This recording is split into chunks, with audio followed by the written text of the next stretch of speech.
Hello everyone, welcome back to day 35 out of our 100 Day Spoken English Challenge powered by Ashraf's Online Education. Today's topic is Speaking English at the Airport. Speaking English at the Airport. আজকের বিষয় এয়ারপোর্টে কিভাবে ইংরেজিতে কথা বলতে হয় at the check in কাউন্টারে passenger Good morning. I would like to check in for my flight to London. Good morning. I would like to check in for my flight to London. যাত্রী তখন বলবে good morning আমি লন্ডনের ফ্লাইটের জন্য check in করতে চাই stop may I see your passport and ticket please stop আপনার পাসপোর্ট এবং টিকিটটা দেখাতে পারবেন দয়া করে প্যাসেঞ্জার হেয়ার ইউ গো যাত্রী তখন বলবে এই নিন stop do you have any luggage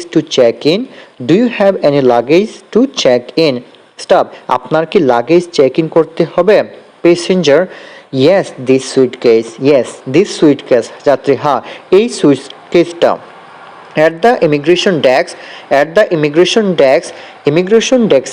officer, what is the purpose of your visit?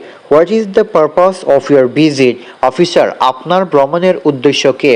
Passenger, I'm traveling for business. যাত্রী আমি বিজনেস ট্রিপে যাচ্ছি। Officer how long will you stay officer আপনি কতদিন থাকবেন প্যাসেঞ্জার অ্যারাউন্ড টু উইকস যাত্রী প্রায় 2 সপ্তাহ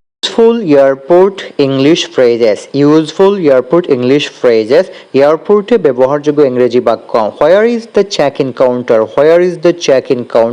চেক ইন কাউন্টার কোথায় I have a connecting flight আমার একটি কানেক্টিং ফ্লাইট আছে Where is the boarding gate কোথায় What time will the boarding start? Boarding কখন শুরু হবে? My luggage is missing. আমার লাগেজ হারিয়ে গিয়েছে। Practice these phrases before your next flight. আপনার পরবর্তী ফ্লাইটের আগে এসব বাক্য প্র্যাকটিস করুন। Keep learning with Ashraf's Online Education.